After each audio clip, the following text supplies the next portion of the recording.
I see dead people. Hot shit. Here's Johnny. Stop.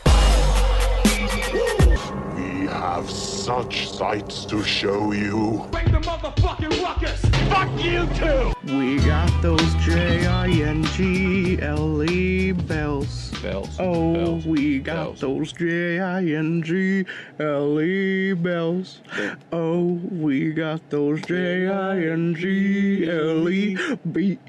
bells. We got those BLT. jingle bells. All the way. BLT, put it in my belly. Eat. Skeet. Why are we here? What? Because it's fucking Christmas, Oh man. my god. It's fucking Christmas, man. It's goddamn fucking Christmas. But I'm Jewish. I don't celebrate Christmas. Oh. What people don't know is we literally just finished recording the last episode, but for you it's been 2 weeks. For us it's been 3 months. And it's been 5 1 minutes. week since you looked at me. and listen, Bare naked ladies. I gotta tell you, Dr. Death, I know how he died. It was too hot in his basement, and we had heat stroke. Wow. Okay, we're gonna break that wall. We're gonna break that wall right there. We're gonna let them know. That we're in your dank, weed-filled basement. You know what? You were just saying it, so let's. Oh no! Let's get going. He's We're on lighting up episode 2. everybody. We're on He's gonna episode make it part, even we're on hotter part in 2. here. Very, very merry pastas. I think 11. Oh I think that's what we're doing. Is it 11? Is that how many we've done? Is that seriously how many we've done So together? 11 years. No, it's not been 11 years. We doubled up. We doubled up a couple years. We also did like 3 episodes 1 year. That's true. Yeah, 4, 5, and 6 were all the Satan instead of Santa. For 7, it was just you and me. But then for 8 and 9, we had Tenron with us. And now it's 10. And 10 and 11 have been what I'm going to aptly call the spider story. Now, brief recap for those who, unlike us, didn't just read the spider story. Take your pills and there's spiders. That is a very apt and succinct judgment of the first part of the series. However, I'm gonna just elucidate on it a little bit more than that. Yeah, sure.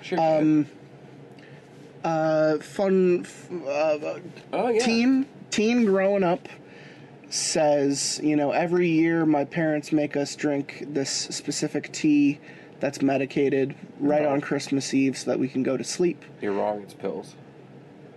Is it Ella that does the tea? Yeah. Alright, fair enough. So, take the pills before you go to bed.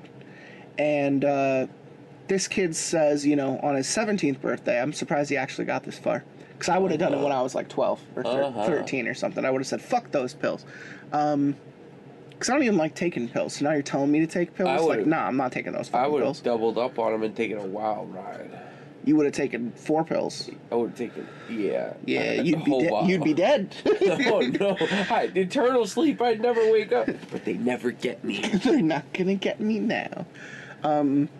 So here's the thing. When he stays awake, he witnesses across the street his neighbor getting pulled out of her chimney by what looks like spider-like creatures and then killed and then dragged off into the night. And apparently, they only take who's awake. So on Christmas, the parents in the entire town lie to their kids through various methods, telling them to take pills, telling them to drink tea, telling them to drink alcohol, whatever, to knock them the fuck out, so that they don't get abducted by large Christmas spiders. Now, Christmas spiders have only been defined as red with 4 limbs. They don't have 8 limbs. They're not actually that close to spiders. It's just, I think, the narrator's best option at this time to describe them as, because they jump really high, they climb down chimneys, they drag things up and out. I think spider was just the first thing that popped into her mind. But it is what it is. And they're unholy. They may or may Zero not be holes. going to church every Sunday, Zero okay? holes. They have no holes on their Baby body. Jesus is all I'm saying. So, when we realize this with the narrator, he tells his friends think he's full of shit, until on Halloween one day in Canada, they run into an old woman from the past who recognizes the drawing of the red Christmas spider. And her name is Rosie, and she's super cool, and she describes losing her brother and then losing one of her kids to the Christmas spiders. So now she lives alone in a mansion that's like decked out with security measures. So if you were to ask me, that's the house. That's the house to do. No, that was Max. That's the house to do your last stand in. So we'll see if we get there. Give me the Ambien. Here's the question: is Rosie going to survive this story? Roseanne Barr. Is Roseanne Barr going to survive this story? Hell no. I think she's gonna pull like a savior card and save the kids and let them take. You think she's going to show up and say, "Get out of here"? Get out of here! Me, you son of a bitch! I'm ready. Fuck me, Spider-Man! Fuck you, Spider-Man. Yeah, no, there's a chance. There's a chance. Where do you think the story's gonna go? Because they're gonna try to save the neighbors. Apparently, some new neighbors come in that next December. The kids decide to band together. They're gonna try to save the neighbors because they assume that the city is like sacrificing the neighbors so that the spiders have some bodies to take this year.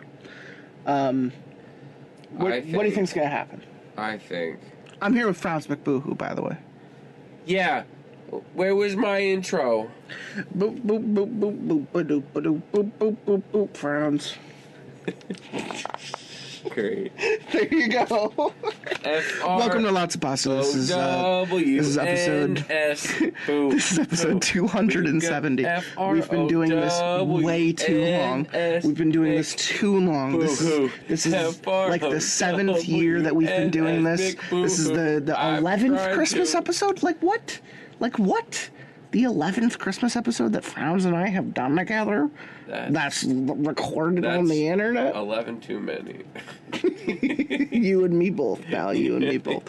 All right, so... When are we doing the Jewish episodes? We're not doing any mitzvahs for our good boys and quails. Believe it or not, genuinely, I looked for other creepypasta stories before I landed on this one. And part of me said, what if we found a Kwanzaa? What if we found a Hanukkah? I'd do it. I just couldn't find them. Someone somewhere out there listening to this, thinking about sitting down and putting pen to paper one day, write that Hanukkah Christmas, Hanukkah haunted spooky holiday story that you've been thinking about. Do yourself a good mitzvah. Do something real nice for all of the lots of podcasts. Yep. On the left. Yep. Thank you. That's our show, everyone. Thanks for listening. And if you're vegetarian, this is the outro. This is the outro of the boom boom.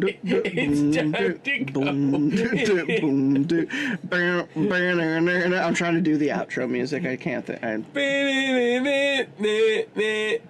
It's time to go.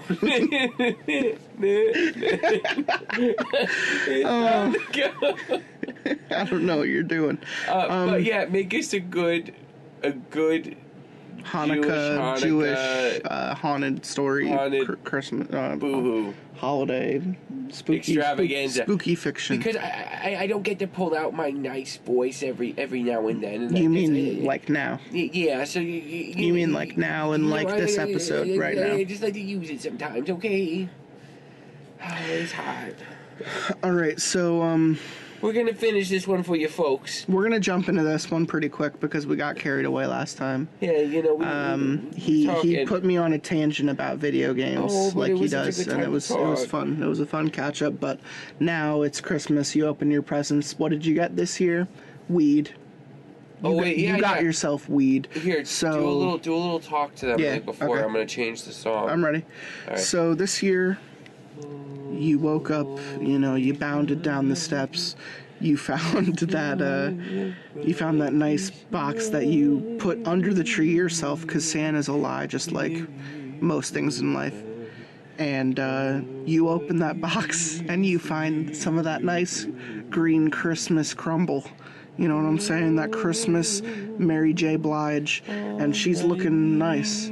She's looking real good. So you roll her up in a nice little blanket, and you put her in your mouth, and you light it, and then you smoke it, and you smoke it nice and thoroughly. You smoke it until New Year's. If I'm being honest, you don't just smoke it so that you can get through the holiday with the rest of your family. You smoke it until New Year's. You need some of this every day for the next week. You need it in your system in order to get through this shit until you could fight with your friends at New Year's and alienate yourself from others. Okay, you need to get it in your system, because it's the only thing that's gonna help.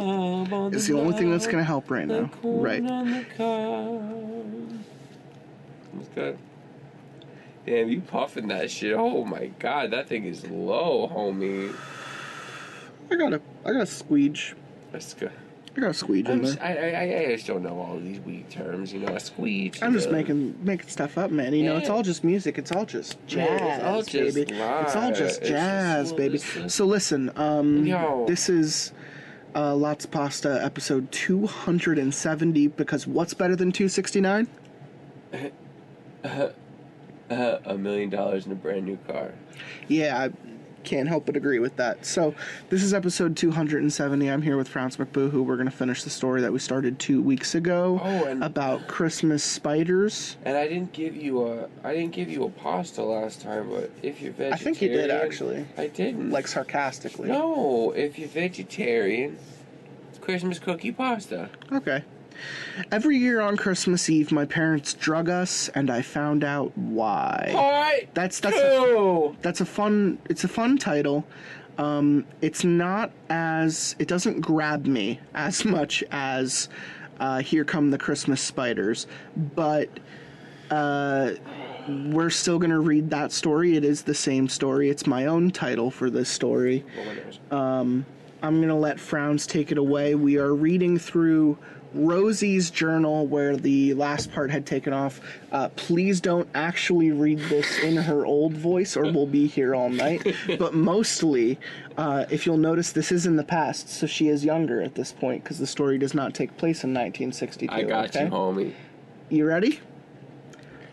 Can I read the dates each time, and then you come in with a Rosie voice? December 2nd. 1960. You were gonna do the same voice again, weren't you? No, I was. December 2nd, 1962. I was gonna do a man's voice. That's fine. Like I'm into it. Change. Okay. I came back.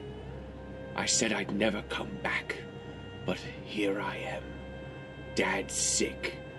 The cancer has taken hold of him, and Mom said this might be his last Christmas.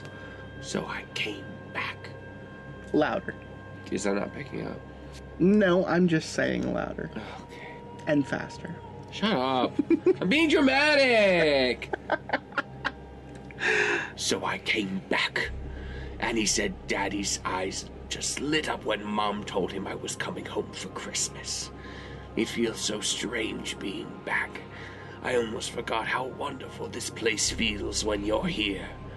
The snow, the happy faces, the way they decorate every street to the nines and put up that beautiful spruce tree in the town square. I have never figured out where they get such a big tree from. Standing beneath it, I feel like a little girl again.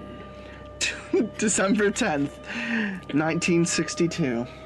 Mom invited Stuart Walsh over to bake cookies. Can you believe her, that slut? That woman just does not know how to mind her own business. Suddenly she gets lightheaded and has to sit down, so I'm the one rolling out the cookie dough with him. I'm embarrassed for her, although I hate to admit it, and I will not tell her. It was nice to see him again. It's been years. He finally grew into his ears. December 24th, Christmas Eve, 1962. I'm having trouble breathing. All I can think of is what's to come. We hung up the stockings as usual, and I put up George's. Mom always makes us put up George's stocking. Every time I touch that thing, all I can think of is that night, and the way he screamed. I hate her. I hate her for making me do this. What if I wake up? I shouldn't have come back. 3 years passed, December 12th, 1965. I'm so nervous. I don't know why I let that man convince me to stay in this town. I had my chance to leave. Now I'm here with a newborn and Christmas is coming. Mom gave me her recipe to put the baby to sleep. She said the physician suggested it when I was that age and it never failed her. God, am I really going to do this? December 26th, 1984, a whole 19 years later. John's dead. He's gone. He's gone. He's gone. I failed him. I failed all my children. I should have never stayed in this horrid place. I should have made Stuart move with me back to Toronto. Every time he visited with me, he loved it. But that man has a sweet way of talking to me, spun me a romantic story of raising our kids where we grew up. Small town values. What bullshit. I fell for the oldest trick in the book, and now my son is gone. My baby, my sweet baby. My baby's gone. I'll never forgive myself for this as long as I live. A couple years later, June 28th, 1987. Well, I did it. Today I put my big girl panties on and I did it. No one wanted me there. I don't think anyone's wanted me in this town since John died. I'm a troublemaker because I talk about it. Kicked out of the Garden Society. Kicked out of the PTA. Well, they have to take me. I'm a tax-paying citizen. I'm owed my right to speak. So at today's town hall, I let everyone jaw on about their bake sales and their Canada Day plans. And then I stood up and I let them have it. Why do we allow our family to die on Christmas Eve?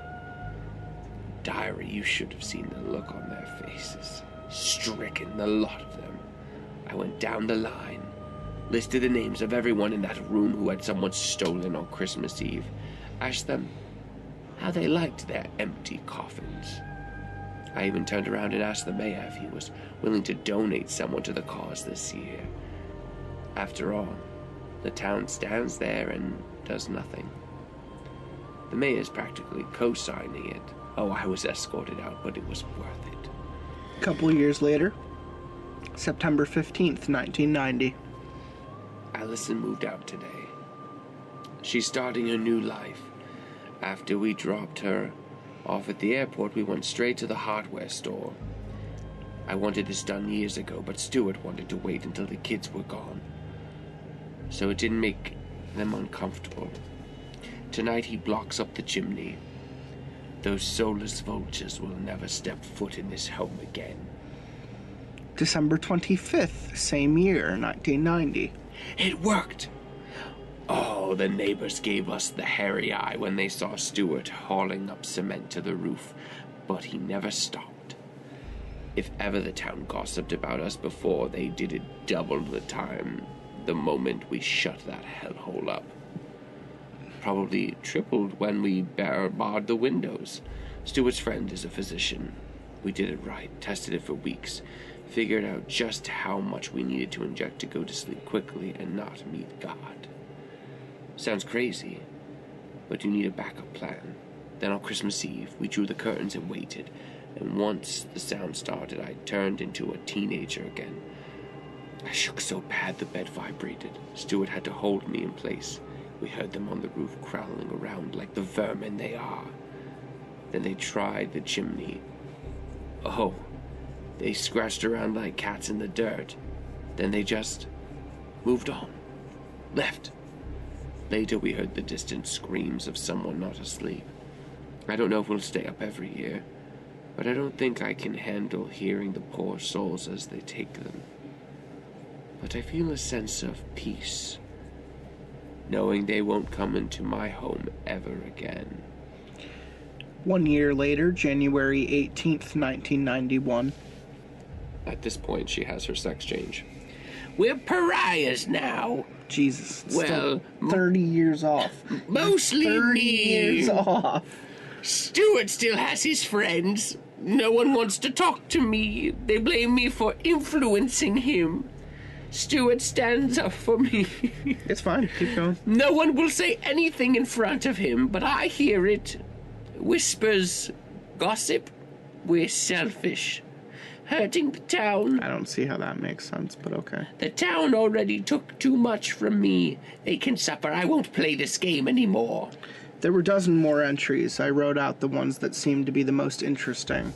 Rosie's husband died just a couple years later. With him gone, the only way to get any work done in her home was to hire someone outside of the town. No one said hello.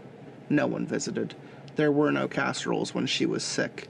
No one to mow her lawn. Reading Rosie's diary, I learned just how cruel our town could be. We were probably the first people to visit her in years. I brought the notebook with me the next day when I dragged Ella out to the town square. I wanted to see the tree. The town still put up a gigantic tree every year. I'd stopped going, but my parents still dragged my sister through there every year. Honestly, everyone sort of dragged themselves there every year. The lighting of the tree was a pretty big event that was kicked off the whole Christmas season. "People are jerks," Ella said, reading while we walked. "It looks like the people left letters in her mail slot for years. That's how she got all this. No one would talk to her, but she was the only one they could tell." I elbowed her, and we both came to a halt, looking up at the heavily decorated Christmas tree just a few feet in front of us. How the hell did they manage to decorate that tree? It must have had 100 ornaments on it. "It's beautiful," she whispered in awe for a moment, before her face fell. Christmas isn't the same, is it? I shook my head. No, it wasn't. It would never be the same again. I spotted a worker adjusting the garland on a light post nearby. Hey, the tree looks awesome. The man beamed with pride. I could feel the bile rise in my throat. Where do you guys get such a huge tree? It's massive. "Raleigh's Tree Farm," he announced with a grin. "Best trees in the country." It didn't take long to Google Maps up the location of Raleigh's Tree Farm. Ella and I went to get Max. Greg wasn't talking to us, and borrow his truck for the 45-minute drive out of town. The tree farm itself didn't seem like a regular farm so much as a big-ass forest surrounded by fence. A fading billboard with a chipmunk dressed as Santa announced our arrival. I guess that was Raleigh. "Wait, stop," Ella said as we got out. She dug around in her bag before pulling out a wrapped bundle of sage and a lighter. "My grandma gave me this. I'm supposed to use it when I feel like the energy is off, and the energy is definitely off here." She lit the bundle until it smoked, then started to swirl it around herself before motioning me over. I paused, not really big on superstitions. Isn't that bad for your lungs? I asked. Ella looked at me like I was nuts. It probably wasn't a great argument, all considering. Max shoved me aside and held his arms out. "Fuck, man. Ella's nan is like 100% Native American. I'm like trusting the old lady. Load me up." Max stood there relishing in his own spiritual experience until Ella pointed the lighter at me. "Fine," I muttered, stepping forward and letting her blow the smoke on me. I don't even know why I balked. We were at the tree farm on the trail for truth about people stealing Christmas spiders. I probably needed to bathe in the stuff morning, noon, and night. After getting right, we walked around the outside of the fence, searching for a way in. The giant chipmunk hadn't indicated any business hours, so it didn't seem like it was the type of place people just went to buy a tree. I figured they must have wholesaled to those tree sellers you see in the parking lots. They were the spirit Halloween of Christmas. That and Hickory Farms. Eventually we found a gate. It was locked, with a big chain looped around it. I pulled on the lock. "Oh, that's secure," Max scoffed, yanking on the chain. The chain was so long that if you tugged the gate far enough, you could just slide under through. We all made our way through and started to trudge through the many rows of trees. We trudged, threw a couple snowballs, laughed, joked, then trudged some more. We kept hiking through the trees, more trees and even more trees. Where are the big trees?" Ella finally asked, saying what we were all thinking. We'd been walking through dozens of average-looking trees for the last 20 minutes with no giant ones in sight, not even a leftover stump. The tree farm was huge. If they grew giant trees like the one in our town square, I couldn't see it anywhere. All you could see were what looked like hundreds of normal trees packed with snow. There weren't any workers, and no sign of an office. "Fuck!" Max broke our silence and chased it with what I can only describe as a shriek. Then he was gone. Ella and I panicked. 1 minute, we were all turning and looking at the world of evergreen around us. The next, Max poofed. "Hayden! Ella!" We could hear him. Ella chased our footprints in the snow and started following his, stepping wide around each dragging footprint he had left behind. "Max!" she called, and I followed her. Max! "I'm good." Suddenly, we saw his hand waving from the snow line. We got to the edge of a cliff. Well, kind of. Max had fallen off the edge of some sort of sharp hill, which luckily wasn't a drop to his death, just an awkward drop out of view. Ella crouched down and I peered over the edge. He'd fallen into a fluffy snow pile and was laughing awkwardly, red in the face. "My grandma always says I need to look where I'm going more." I couldn't help but heave a big sigh of relief, and then Ella smacked me in the chest. Oh, Jesus, oh, why? She'd pulled her mitt off and was pointing. I followed her finger down to a huge clearing below. In the middle of it stood a giant spruce tree. It had to be 80 feet tall. Do they even grow that big? I wondered. Hey! Ella was over the edge. Max fell off and jumped down to the next one. I got down beside Max and helped him up before reluctantly starting to follow Ella down the steep hill. Eventually, we managed to scoot down the last part of our butts, but it was a cold, long climb, and I wasn't looking forward to going back up. "Like, how do they get these trees out of here?" Max asked before nearly walking straight into a massive construction crane. Ella just groaned, and I shook my head. Beside the towering spruce was a wide stump left behind from one we assumed was the tree in our town square. I walked around it, counting my steps absently, and watching Ella put her hand on it. It's warm. It's pulsing. You're damn right, baby. I joined her, putting both of my palms on the leftover wood, feeling the strange warmth emanating from it, and she was right, it was pulsing. I could feel the odd thwomp, thwomp, thwomp that felt like it came from somewhere deeper. You couldn't see it move, but you could feel it. Almost like a heartbeat. "This one's warm too." Max was standing under the other tree, touching the bark. "Maybe that's like why there's no snow here?" And we looked around. A perfect circle had formed around the tree and the stump, going out maybe 20 feet. Despite the rest of the tree farm being packed with thick white stuff, the ground around the giant tree and its lost brother was damp and bare, even green in places. Only the very top of the tree itself seemed to have snow pillowed on its branches. Whoops! Max had been walking around the tree when he kicked something accidentally. Ella and I went over to check it out.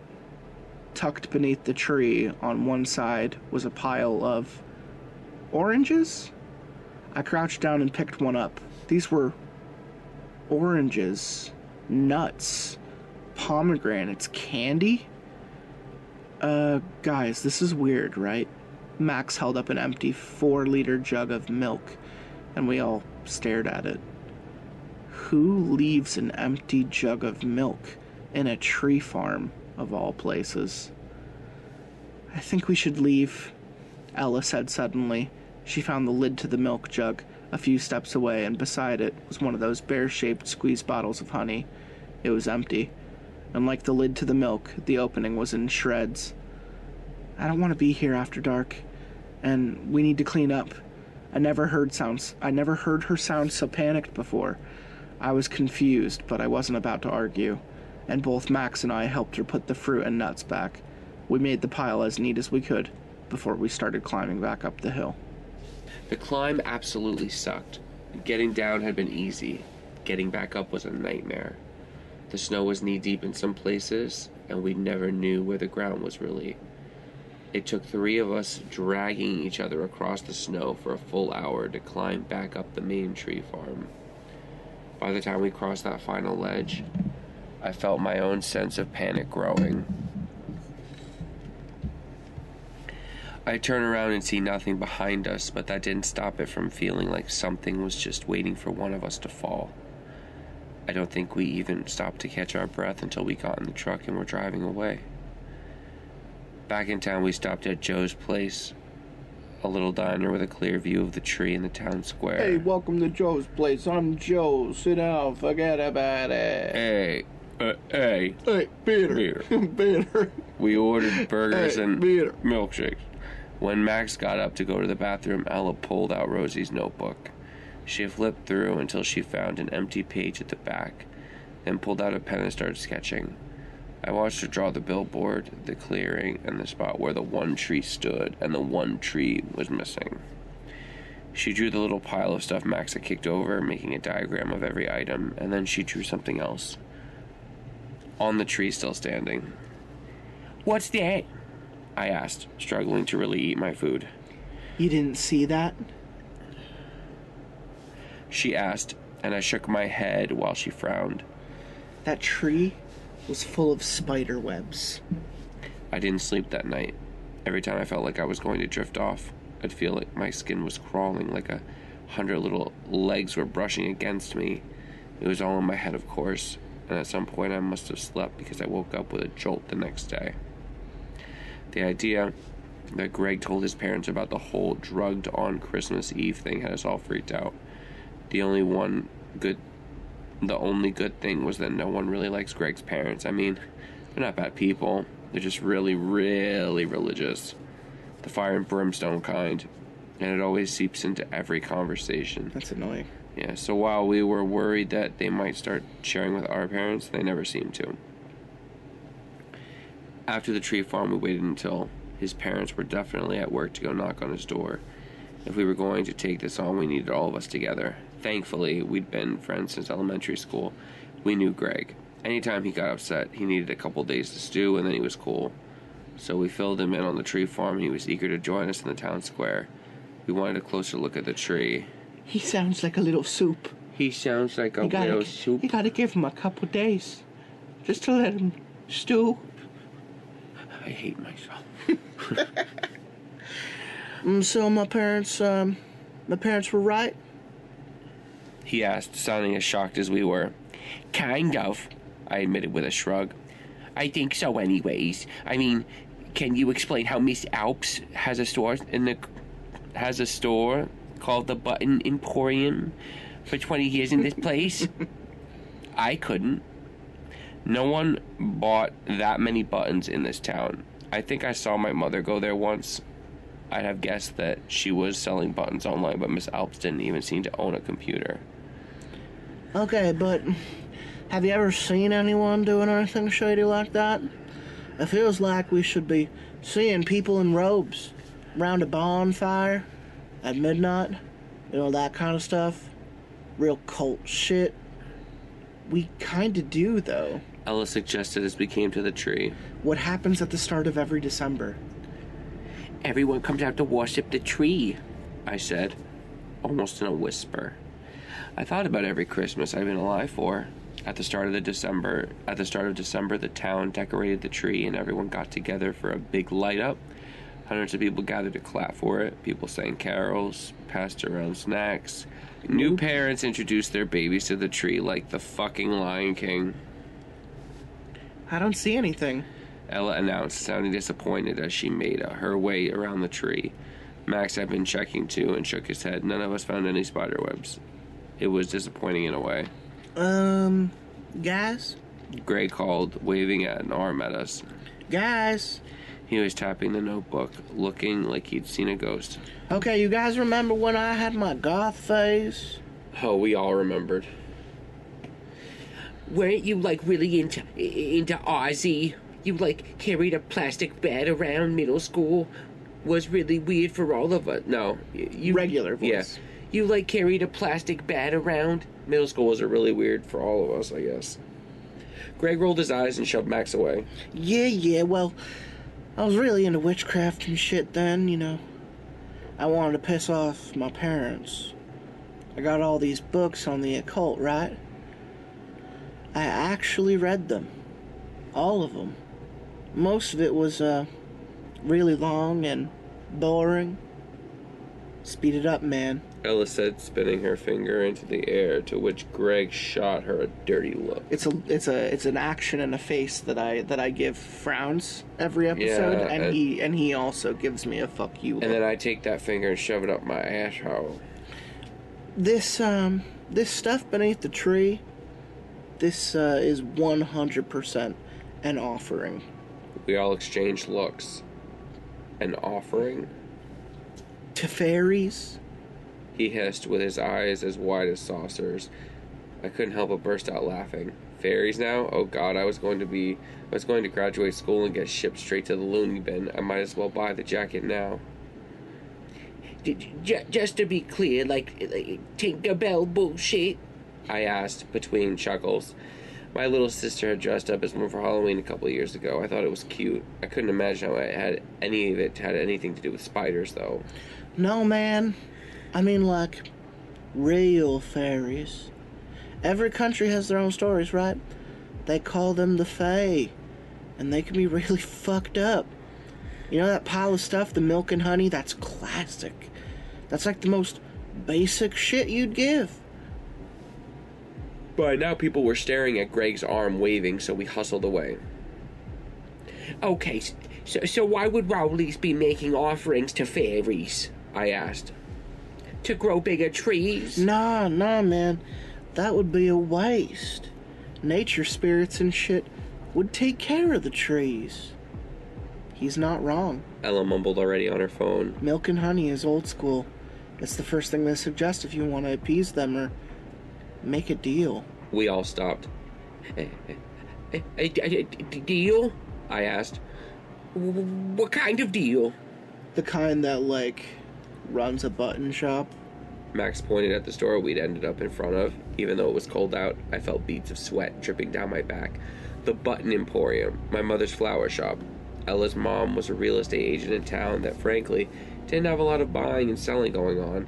Most of the houses that were empty were rentals owned by the town itself. The more I looked around and thought about it, the more funhouse vibes it gave off. You leave the offerings wherever the Fae are said to live, like gardens or fairy circles. She read aloud, and then blanched. Then blanched. I thought about the circle of melted snow surrounding the spot where the two giant trees grew. That definitely had to be a fairy circle. Plus the trees were just weird, warm and humming. The trees. I spun around and started jogging back to town square. In that moment, it was like the whole world faded around me. I could hear my friends calling me, but it was warped, like the sound that came from underwater. All I could think of, all I could see, was that towering Christmas tree.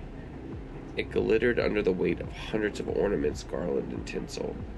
I pushed past the people as I made my way right to the tree, digging in my pocket for the one thing I knew that could solve all of this. Fire. In one smooth move, I flicked open my lighter and held it to the tree's glistening branches. I could hear screaming behind me, people shrieking for help. I held fast.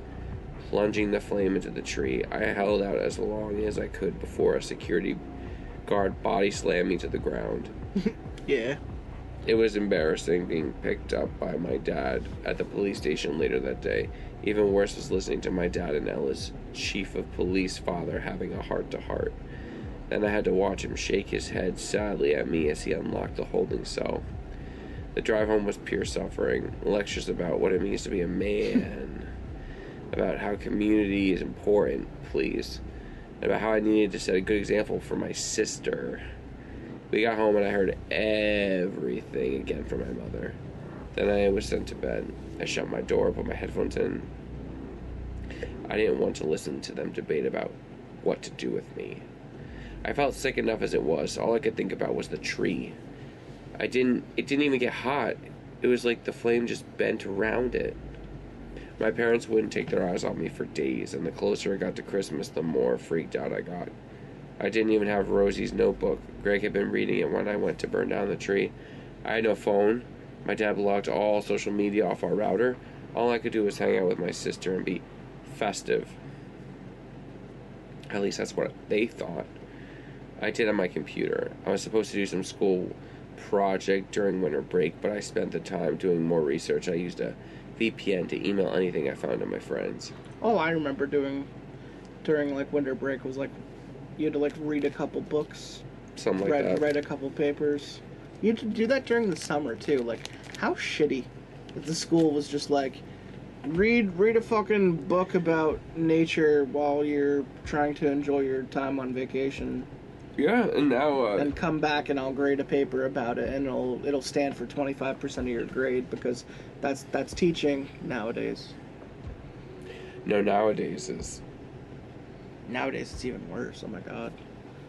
Yeah. Chat GPT my entire SATs. You know what I'm saying? hell yeah, brother. I started to dig into the newspaper again. Rosie had said that the town hated her for closing up their fireplace, and that an ordinance had been put in place against it. She was right. The newspaper published minutes from the town's meetings. Several families had closed up their fireplaces after the Walshs had. It was a big fucking deal at the time. Even worse, in 1992, the town had an economic collapse. The mill shut down, and several families lost their jobs. So, when the Fae don't feed, the town isn't as lucky. The town doesn't get to, collect their crop. You gotta be willing to sacrifice some things to the Fae to have their positive magic influence your life and your surroundings. It's pretty classic now that I know that the Fae are involved. And Yeah. honestly, if they really are kind of like little human-y creatures with their It makes limbs, sense that they're flying it would down. be sense that, well, just that they're Fae, really. Yeah. In 1993, the mayor decreed that a working fireplace was required for all new houses, and that any changes to existing fireplaces and their chimneys was a violation of the town's heritage status. The town even offered free renovations for anyone willing to open their chimneys again. More insidious than that was that when the town started a campaign to have new families move to the area, the mayor had hired some big city design firms to handle it. If we were right, someone had made a deal ages ago for the success of this town. The rules were pretty simple, and the consequences severe. When I looked up obituaries from Christmas 1991, there weren't any. So the Fae, or whatever they are, never got their sacrifices that year. That mill never reopened, ever. To this day, the building is abandoned. Kids don't even go out there to drink. It was no wonder why the mayor went all out to try and fix it. When I finally got my phone back, we were just a couple of days away from Christmas Eve. Ella convinced my parents to let me go over to her house, using her father's status as a police officer as part of her good influence strategy. It worked. My dad dropped me off at her house, and after an awkward hello with her parents, Ella dragged me down to the basement. I'm here to fuck your daughter? Alright, come on in. Yeah, come on in, son. Merry Christmas. Don't get her pregnant. So what's the plan? I asked once the door shut behind us. I was itching to finalize our attack strategy. Last Supper. Alright, Judas. You want me to take over? Yes, please. I looked around. Greg and Max were already there, waving from the couch. In front of them were a stack of pizzas and a PS4 hooked up to the TV. Ella saw the look on my face and elbowed me, nudging me down the stairs. I sat down, looking around and wondering why it felt so casual. Drink up, she announced, plunking down a case of pop on the table. Ella, can't we just, pour one out, for the homies?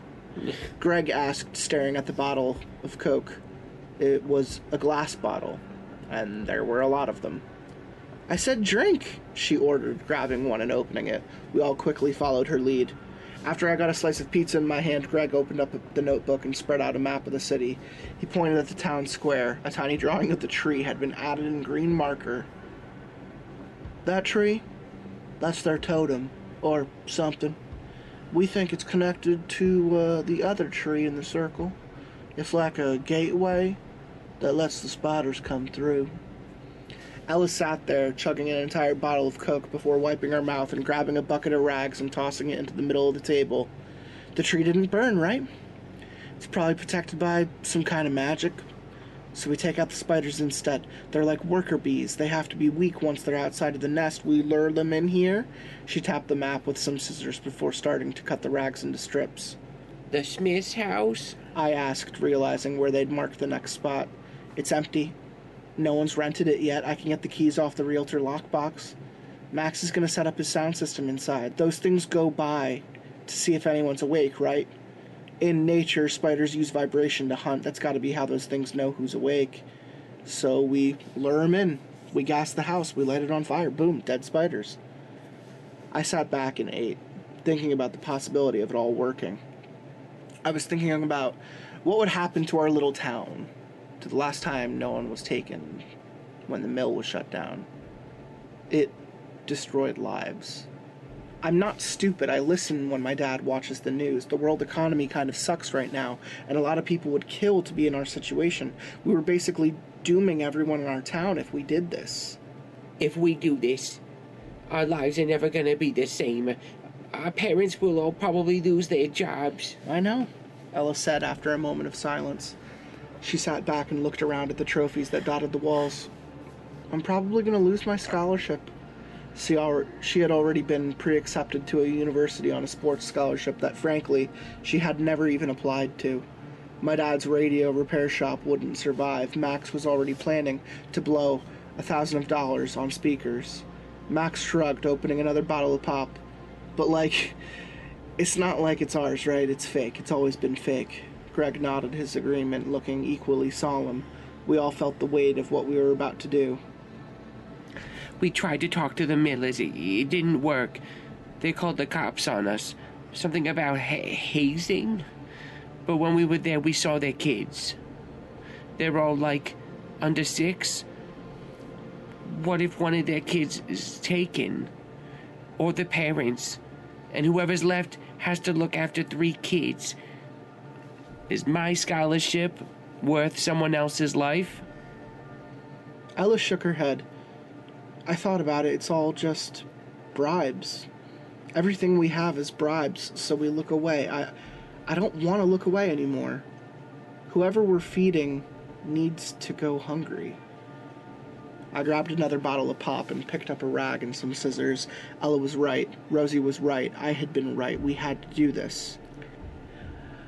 By the way, what's all this for? I asked, wondering why we were cutting up scraps and guzzling Coke. Molotov. Mazel tov. Mazel tov. Mazel tov. Greg answered with a grin. Christmas Eve came, and that's when I posted the first part of the story. I hit submit, packed the backpack full of everything I needed for the night, sat down to wait. It was probably the worst I'd ever felt on Christmas Eve. Every step in the same weird ritual my family does every year put me closer to the big event, and I had to pretend to enjoy it. My parents were already edgy, so were my friends' parents after the harassment episode with the Millers. We all had to play it cool, so I choked down dinner, put on New Year's pajamas, candy cane reindeer if you're wondering, and I sat down to everyone's favorite movie, It's a Wonderful Life. Then after 8:15, we all took our magic pills, and just like last year, I saved mine to spit it in the toilet. I went to bed, my jeans riding up under the pajamas. When I finally heard snoring, I checked my parents' and sister's rooms before taking off my PJs and grabbing my bag. Then I booked it, only pausing just for a moment to stick a couple of those fire pokers straight up the chimney. The first thing I did was steal the key from a realtor box on the Smith's house. We'd already dropped off all of Max's equipment and set it up. We set up the speakers, lugged in jugs of gasoline, and set up whatever traps we could. Half the house was a death trap by Christmas Eve. One wrong step and you were liable to have a bucket of knives drop down on you. There were even ball bearings set to explode from corners. We really didn't want to take any chances when it came to killing the spiders. Max got there first, getting to work on finishing any wiring and starting the process of stringing the extensions across the street to my house. Greg and Ella followed after. They brought the fire, lugging in a cooler filled with Molotovs just ready to light. Ella had her baseball bat, and Greg... What's that? I asked, staring at the thing he had strapped to his back. "And this my dad's nail gun," he beamed, whipping it around so I could take a better look at it. Fairies don't like iron, right? I got the cheapest nails I could find. I made sure they were all rusty, too. It sounded like a good idea, God, at least. tetanus. I'm gonna give the fucking fairies lockjaw. Next, we tested the sound system. Max operated things from across the street in my living room. Somehow I picked the short straw and had to stand in the house, walkie in hand. Okay, get ready. Guys, I fucking hit the deck. It sounded like a gunshot right next to me. I swear the whole house rattled off its frame when the music hit. Nope, sounds crackly, the walkie gargled out. Crackly? I crawled to my feet and watched as Max scampered across the snow to tweak a little something in the speakers. What the hell was that? My super mix. I worked on it for days. After Max was happy, we drenched the house in gasoline, scarves over our mouths as the stench filled the air and made us all lightheaded. Then we waited. We went back to my house, checked the time, and sat around waiting. Ella laughed at the people calling me out for hating It's a Wonderful Life. We all agreed we wished the military would get involved. Then we just sort of settled down in the grim silence, listening. It took another hour before the first signs of life appeared. Ella noticed at first, pointing out the window and peering down the street. The first of the creatures were making their way to the rooftops on our street. I lived just a few blocks away from the town square, so we figured they would hit my block early. The Millers lived way farther out. If we could lure them all in before they even got out there, then no one would have to die at the Millers. We held out for a few painful minutes, watching the spiders file across the roofs. They went in groups of 3, just like Rosie said. It was terrifying, and although I'd seen them before, it was the expressions reflected on the faces of my friends that added to my fear. I think they were all still hoping that I was crazy. I was too. Deep inside me, I hoped that we'd all just sort of made it up. "Max," Greg whispered while we all sat there in slack-jawed awe. "Max, no." He hissed, and Max suddenly came to life, stuttering a little as he moved to his controls. A couple dials turned and a finger on the start button, and the Smith's house came to life. It was crazy. The whole town was dead silent except for us. I was amazed the windows didn't break. It was that loud. I sat there holding my breath as the bass vibrated the whole block. For a moment, the spiders didn't seem to notice anything. They dropped into the chimneys per usual, then suddenly, it was like the reverberations hit. Like one mass migration, they all started to move. Have you ever seen those horrible videos of someone poking a daddy longlegs nest? It was like that, only red. Oh. It's working. They were all hopping down the chimney, almost fighting each other to be the first in. Creature after creature poured to the house. "Ella, you're up," Max said, passing her a bottle and a lighter. "Greatest picture in the province, right?" She nodded, lighting up the homemade Molotov, and then sneaking out the front door. By now the house had to be bursting. We couldn't see any spiders out of it. She threw the bottle with all she had and smashed through the front room window. We'd soaked the place with so much gasoline and kindling that the place went up like a match. We stood outside my house, listening to Max's music mix at concert volume, and watched the spiders try to escape the trap. We could hear explosions going on from inside the house. For a moment we stood there, cheered. It felt like we'd beaten whatever fucked up enemy we were battling. The spiders that crawled out of the place collapsed and fizzled beneath flames. The tree might not have been flammable, but they sure were. Just as we started to debate on how we were going to explain the mess, Ella smacked me hard in the chest again. "Look!" she yelped. There were more spiders coming. Fresh spiders, new spiders, pouring out of the town square and coming straight for us. "Run!" We dove into Max's truck and he peeled away on a frosty road, driving blindly in the opposite direction. "Where do we go?" he shouted. Rosie's I house. fucking knew they were going back. I yelled back, staring at the back window at the red wave crawling after us. Faster. They were way faster than you expected a 4-legged spider to be. Oh, Oh god. Oh god, oh god, oh god, oh god, oh god, oh god, oh god, oh god, oh god, oh god. oh boy. Oh goy, Greg chanted, head in his hands. We drove as fast as we could, grateful that the rest of the town seemed to be asleep. "What if she's not up?" Ella cried. She's awake. She has to be. There was no doubt in my mind that Rosie was awake. We just about took her fence off when we pulled up in front of her house, Max running up the door and banging on it frantically, while Ella, Greg, and I tried to drag our things out of his truck.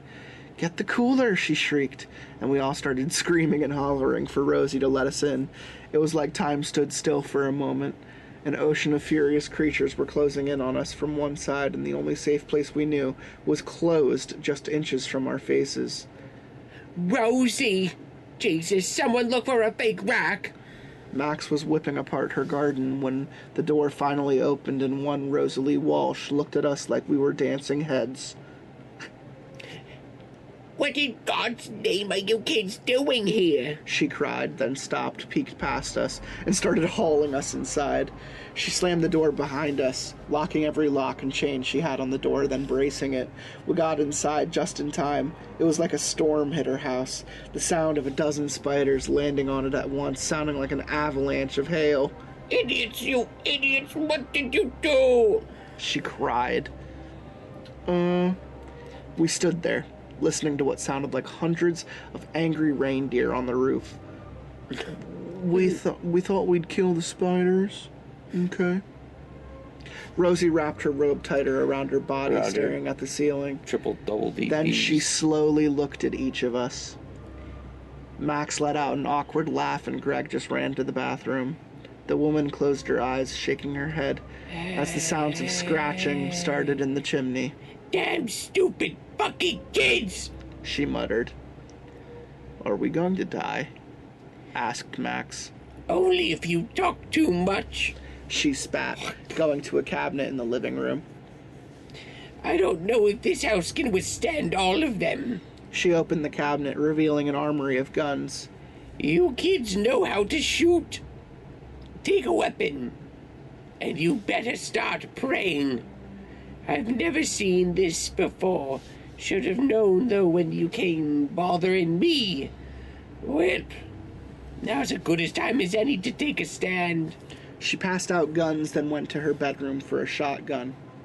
Just sit tight and... The sound of smashing glass. The Stone Cold Steve Austin Spider. The sound of smashing glass silenced all of us. Greg's screams followed, and we all ran out into the living room. We found Rosie standing in the hallway, staring at the remains of a small boarded-up window in the bathroom. Glass shards, splatters of blood laid on the floor. The bars fell off a few years ago, she whispered, sounding haunted. Couldn't get someone out to fix it. We were all in shock, and so was she, but the sounds of Greg screaming snapped us out of it. Not again! She shouted suddenly, and moved faster than I honestly expected a woman in her 80s could. Before we could even help her, she pried down the steps to the attic that was making her way. Get the bucket! She ordered, and Ella looked around, spotting a heavy Home Depot bucket in the hall and grabbing it. She carried it after Rosie, while Max and I carried the cooler of Molotovs. We reached the roof just as Rosie had fired off her first shot, clipping a spider in the leg. Greg was already a house away, being dragged by a group of them across the snow and Christmas lights. That's right, you little nasty pieces of shit! Rosie cried, ripping off her top. ripping the top off the bucket. It was filled with bullets. You're not taking any more on my watch. Come and get it! Ella shoved the gun she'd taken into my hands and opened the cooler. "Max, start lighting," she shouted, then took the first Molotov and tossed it as hard as she could. It hit one of the spiders, carrying Greg square in the body. The screech it let out burned my ears, but it dropped him. The others struggled to balance his weight, and Greg rolled off the roof into the bushes below. Suddenly, it was all-out war. I can't really say how long we were up on that roof. It felt like hours, maybe days, but with how late it was, I think it was not that long at all. Usually I wasn't so much of a bug squasher, but that night it was all I could do to keep firing off shots. It felt like they were never ending. Luckily, they were incredibly fragile. Ella rained down literal fire behind Greg as he made his way to safety, and the rest of us kept the spiders at bay on the roof. There were close calls. We all have weird scars that I don't think will ever go away, but we made it. The battle ended just as fast as it seemed to start. 1 minute we were watching those strange four-legged nightmares curling up into balls and falling to the ground, and the next, they all just seemed to crumble away. We were all stunned. The onslaught had just kept coming, wave after wave, and now they were dust in the wind. What time is it? Rosie asked, and I fumbled for my phone. 12:01. I answered, Jesus. then really thought about that. It was after midnight. Technically, it was Christmas morning now. Are they gone? We all hesitated, looking around at our quiet town before putting down our weapons.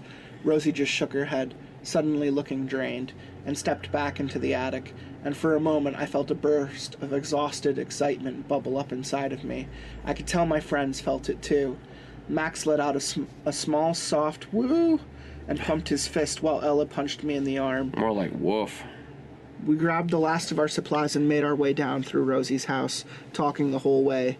It was that nervous, excited chatter you did when something big had just happened. We were all tired. It was late. We still had so much to clean up, but we had defeated the spiders, and from the way they came at us, I doubted they had managed to divert any resources into stealing someone. It felt like we had actually managed to protect the town. Downstairs, Ella was putting the bucket back where she found it and helping Max to put the guns away, all while telling Rosie about how badass she was. We were gibbering at the woman all at once, at least until Ella made a noise that I didn't like. I looked over at her, crouched beside Rosie's recliner. "I think she's dead," she whispered, put her fingers to her neck. We all rushed over to check. We felt for a pulse, put Ella's compact beneath her nose, and tried CPR, but she was gone. "Maybe she had a heart attack," Max suggested as we all wiped away tears.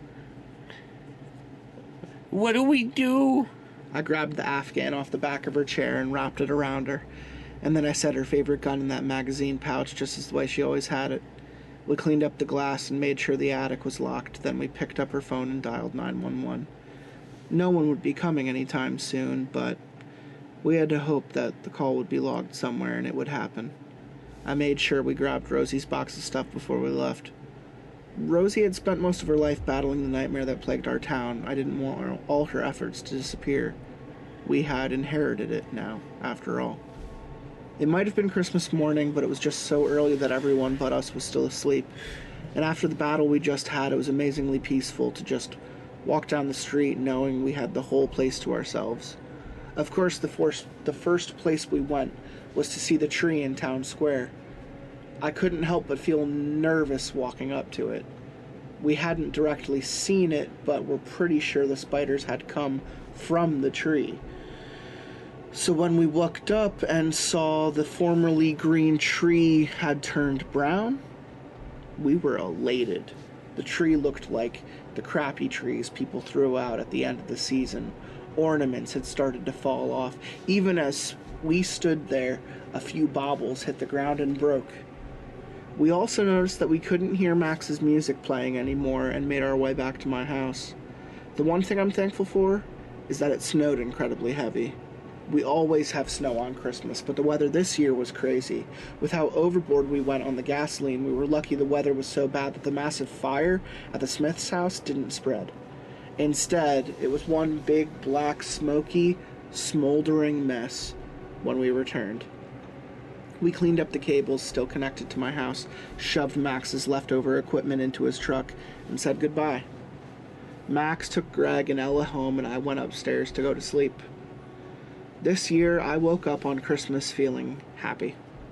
When I look outside the Smith's house, I feel relieved. I played the What Did Santa Bring Us game with my sister and watched her dive into her presents while our parents stood at the window, frozen, staring outside at the mess across the street. It didn't take long for the gossip train to run, and as we were eating this year's slightly burned feast of cinnamon buns and eggs Benedict, my mother sat there in shock listening to one of her friends talk about the tree going brown. I heard my parents talking about it in hushed whispers, and for once the local police actually came to visit the house across the street. It's been a few days since Christmas Eve. I've slept a lot, trying to use up what winter vacation I have left to catch up on the year of bad sleep. I've made notes of my own in Rosie's notebook, organized the box, and wrote out everything that you see here. Ella checked on Rosie's place and said a neighbor told her that the paramedics came and broke down the door. We expect to see her kids coming into town any day now. And as for the town itself, things are strange. People panicked when they saw that the tree went brown. I mean, full-scale weeping in public panicked. The mayor's office tried to declare a state of emergency, but when we pushed for why, he had to roll it back. Yesterday, my mother received a call canceling this year's New Year's Eve party. Flower order. Budget cuts. Honestly, I wish I could say that I feel like this is the end, but Greg made a really good point when we all talked after Christmas. There's still another tree standing back at Raleigh's tree farm. I think we're going to have to find a way to destroy it. I just don't know when or how. Plus, I'm certain we've pissed something off. Something or someone on the other side of that circle is going hungry this year. And for now, though, I'm just going to stay home and sleep. I don't think I could deal with any more crazy spiders this year. I actually got sad when Rosie died. Yeah. I actually got sad. I feel like... Bitch had some spunk. It reminds me of when the old chick goes out at the end of Mad Max Fury Road. You're kind of like, damn, she got this far in life and went out to a stray bullet. I just feel like everything that happened after that sucked. I feel like it was rushed, don't you? Like, no more clarification on fairies. Absolutely rushed. It was absolutely rushed. But the only reason I say that it was absolutely rushed is because I felt like Game of Thrones, where we're all working up to this big fight, and then the fight's over in literally an hour, and, like, they all miraculously survived, and these things were surprisingly easy to kill. Like, what happened to all the fear? What happened to all the bullshit about, like, 3 of them taking a single person? Like, you're telling me hundreds of them were crawling up the side of this house, and you guys were just fucking Vietnam? Just fucking Indocon? You know what it made me think of? Stranger Things 4. It absolutely does. That's what well, I mean, I would have even said... season 2 when they're up against the Demodogs and the dogs are just like all over the bus and shit, and it's like they're totally fucked, but someone calls them off. It's just like, yeah, it's kind of like the bats in season 4. It's just they almost kill Steve, they do kill Eddie, but to no one else are they a threat. Like, Nancy, like, kicks one, like,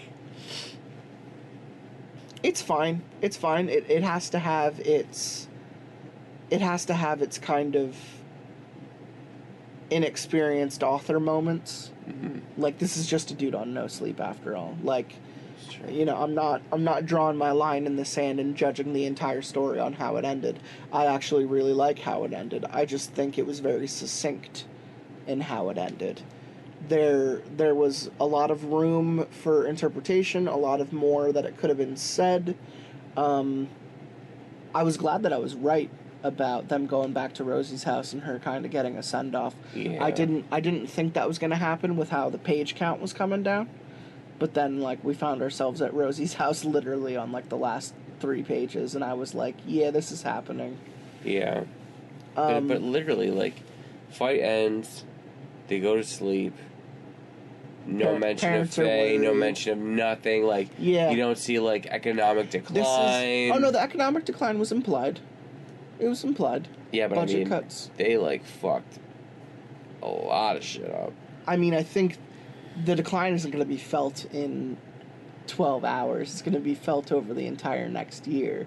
The fact that they even got a call to cancel the New Year's flowers is actually kind of a big deal if you think about it in the scope of the major timeline. Like, here's my like actual thought. I liked it a lot.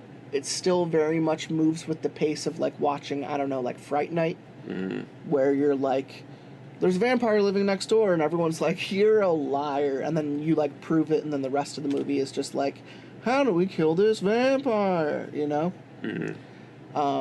And that's, you know, that's kind of how I felt about this. It's like, Christmas spiders, crazy Christmas spiders, and then it's like, they don't exist. They exist! Let's fight them to the death. It's over. It's over. Isn't it? Isn't it? Isn't it? Christmas is over. Isn't it? What did you think, Frowns? Just big letdown at the end. Big letdown. Big letdown? Yeah, just I it's wanted. Not a small letdown. I wanted more. I wanted like there to be some like evil twist or something like. Well, that's also a very good point. I'm surprised at the lack of description for these things. They are still to this day called Christmas spiders. That's it. You know what I would have loved? I wanted to hear about their facial expressions, their bodies, how their hands looked. I would have loved if they fought off all the spiders. He gets home. Wake up. His sister's gone. I honestly was expecting something like that, yeah. Like, they were so pissed. They were so taken off of the target that they just started to break into... Maybe they followed the wires back to the house, broke into the house, and just fucking took someone anyway. Like, they knew... Well, they... You know, I was going to say, like... Like, it breaks the rules. Like, have it break the rules to give us a twist. They're Fae, they're smart, right? So, like, right. they know he told the friends. Yeah. Like, they knew that he was, like, the start of all of the kindling. So, like, just to slight him, take the sister. I'm even saying, just based on them maybe following the wires of the sound system back to his house.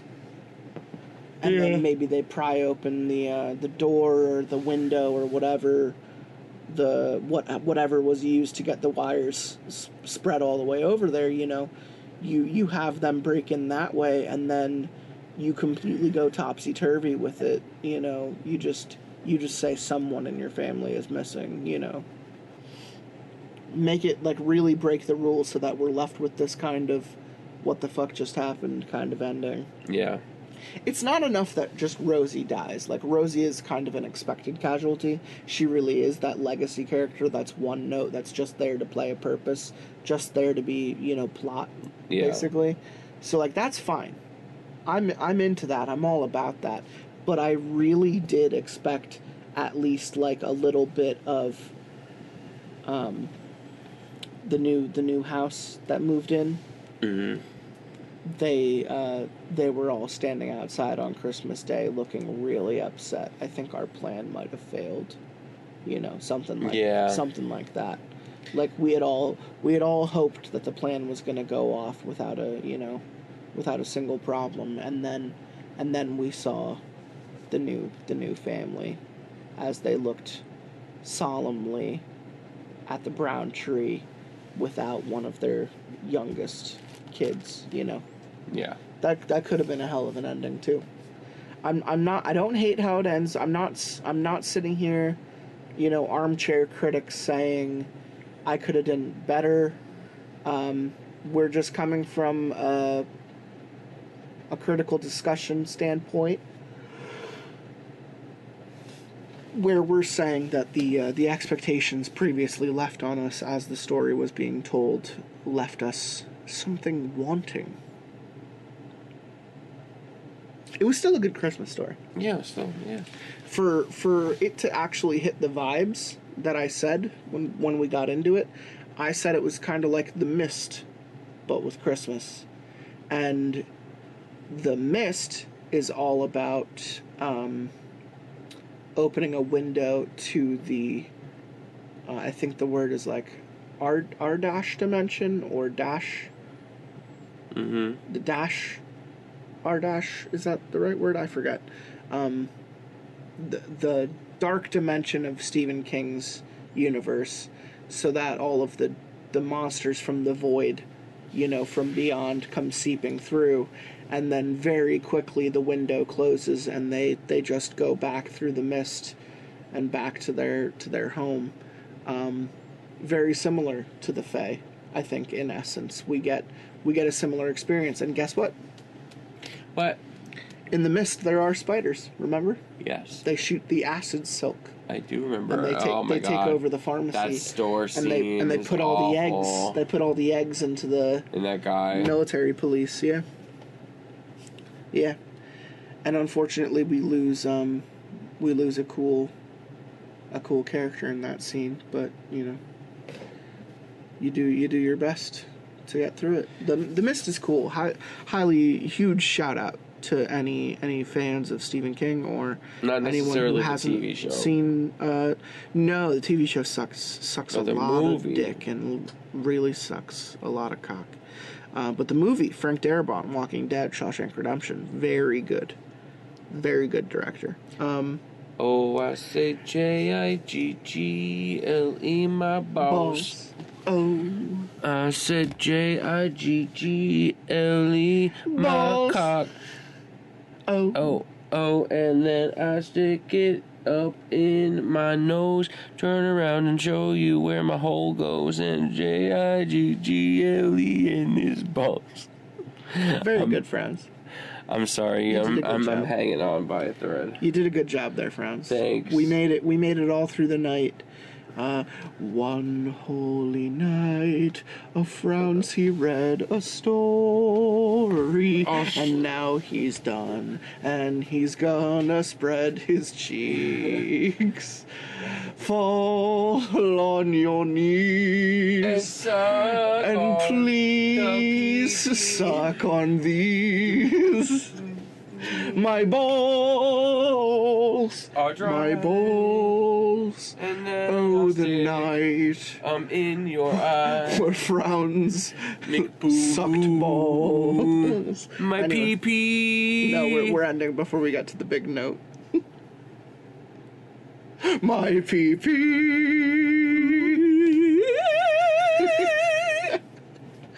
This is what people listen to us for. Pee-pee is sleep. Very good, Franz. Any final messages for the audience while they, open up their Christmas presents?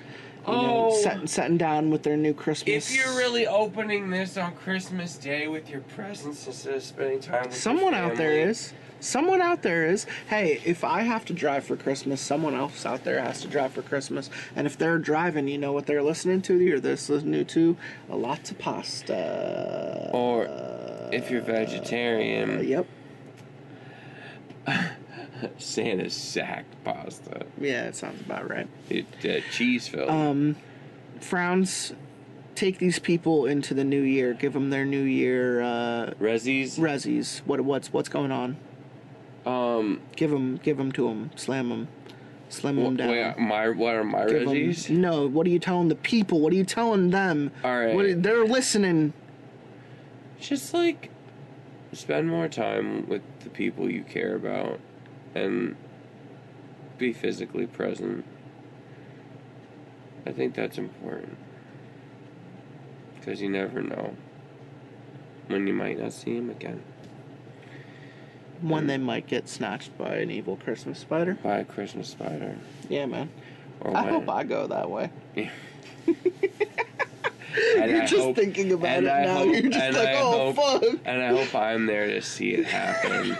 And then immediately take 6 to sleep as fast as I can. Hell yeah, brother. I'm going to light one up to that. You know what I'm I'm actually saying? going to shove the pills up my ass so they take quicker effect. I'm going to swallow 3 and shove 3.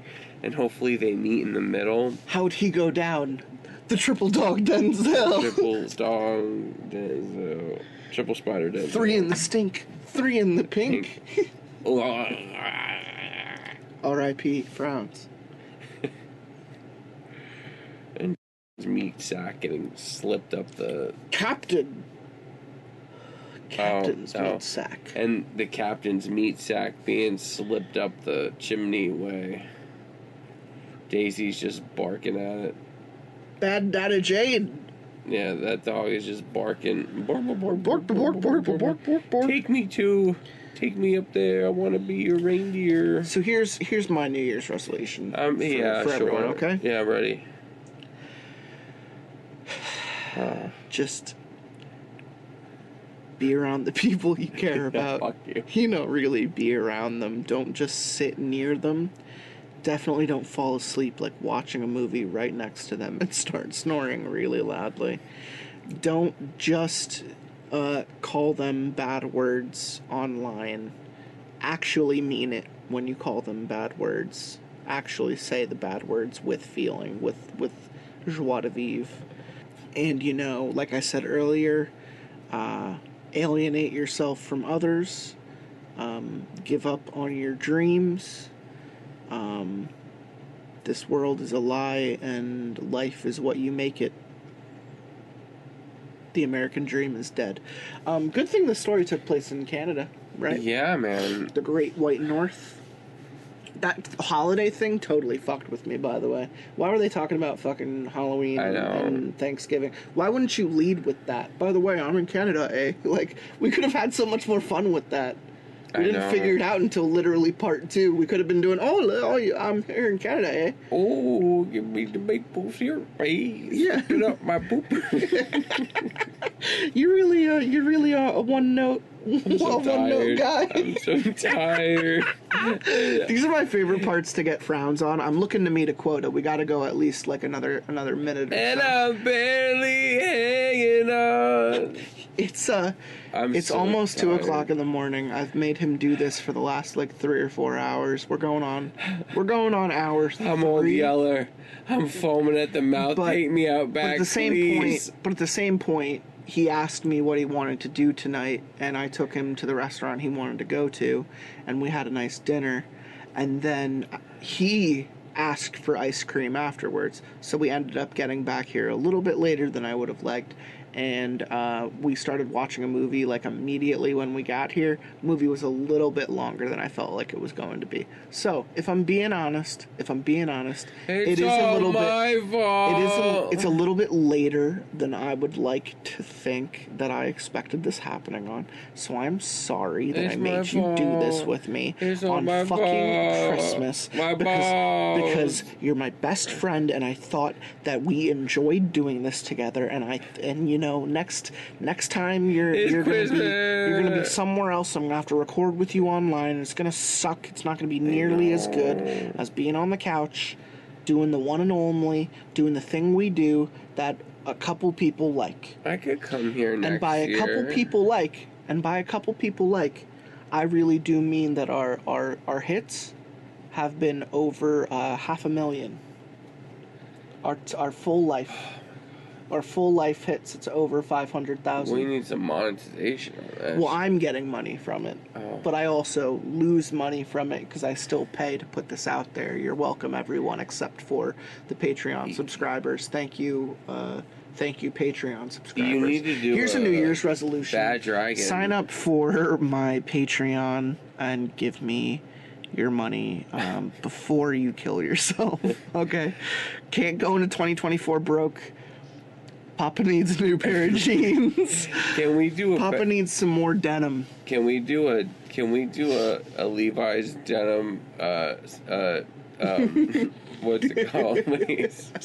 Sub sponsorship when we do last. We're gonna get Levi's to sponsor us, and we're finally gonna make more than like, I don't know, $10 a month from it. I promise. I think we need to partner with Bad Dragon because I buy the Because you need some. Because you need some. I've got like 4. I hate to break it to you, but I'm not looking to sponsorship just so you can get off. Please help.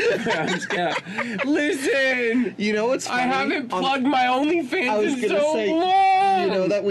You know what's a funny joke that's going on the episodes that I'm listening to right now is your fans only page. Oh my God, Your fans only $9.99, page guys. has been lacking. OnlyFans fans kicked me If off. I had known that the money was going to come back to us, you know, I would have promoted it more. They kicked me off because I was too hot. Can you believe this? Too hot for OnlyFans. So now I'm on Just for Fans. Okay? They hated seeing all my cum everywhere. They hated seeing me talk about movies. Everywhere they looked, cum. And me coming on the movies. They didn't like it. They said, They said, we liably can't get away with this.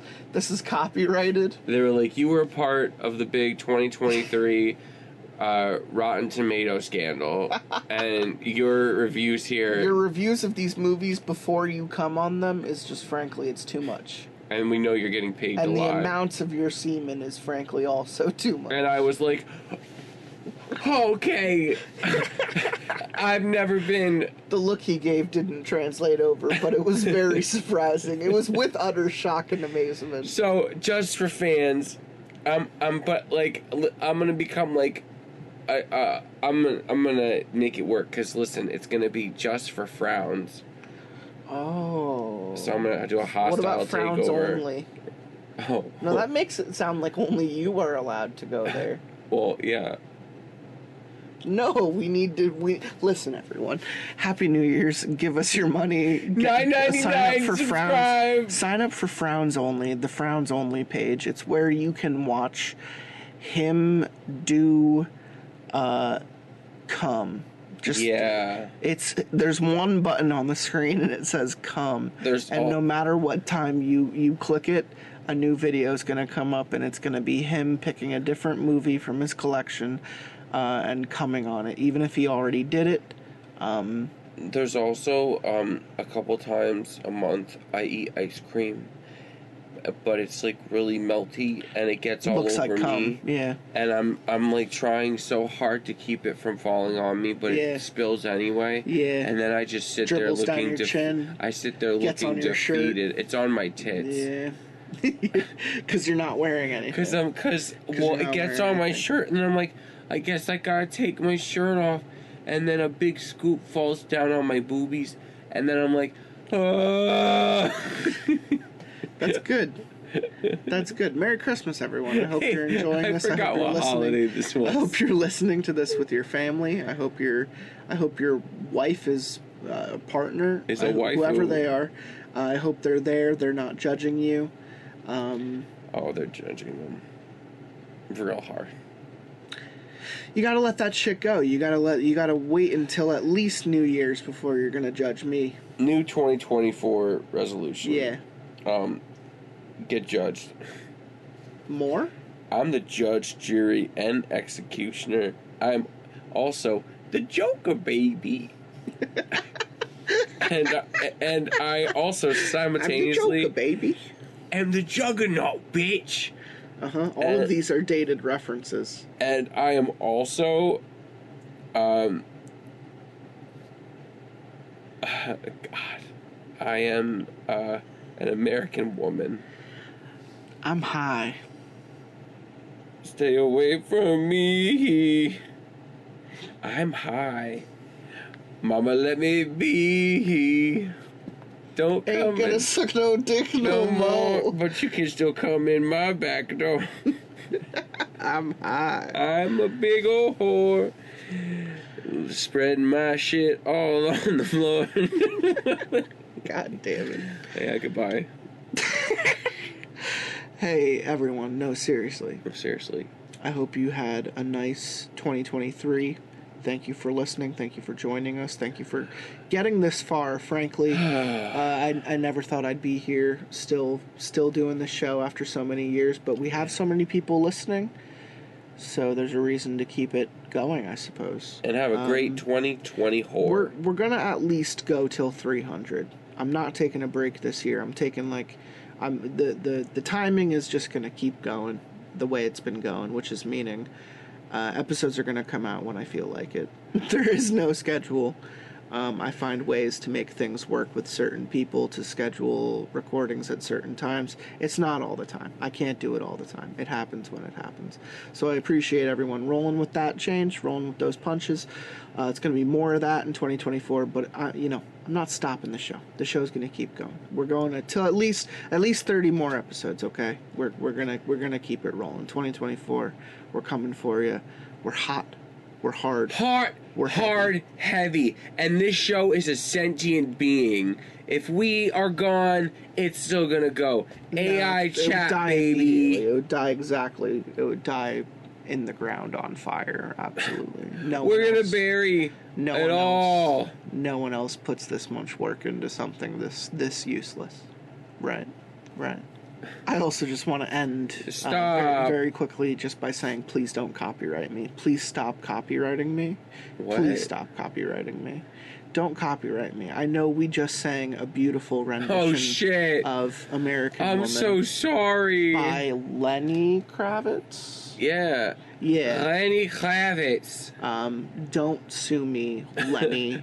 Lenny, please. We're just trying to have a nice time. I'm just trying to have a good new year. Okay? And I changed the lyrics. And I can't help that better. I also want my guests to have a good new year, and for the listeners to have a good new year, continuing listening to my stuff and paying our Patreon, okay? Yeah, and you have a good New Year's too, Lenny. Also, your daughter did a great job in the Batman. And we're not gonna say that. We're not gonna get canceled. Man. Clearly the looks Zoe came from you. Baby. Just saying, Lenny. Whew. Happy New Year's to you. Merry fucking Christmas, you know what I'm saying? Yeah, alright.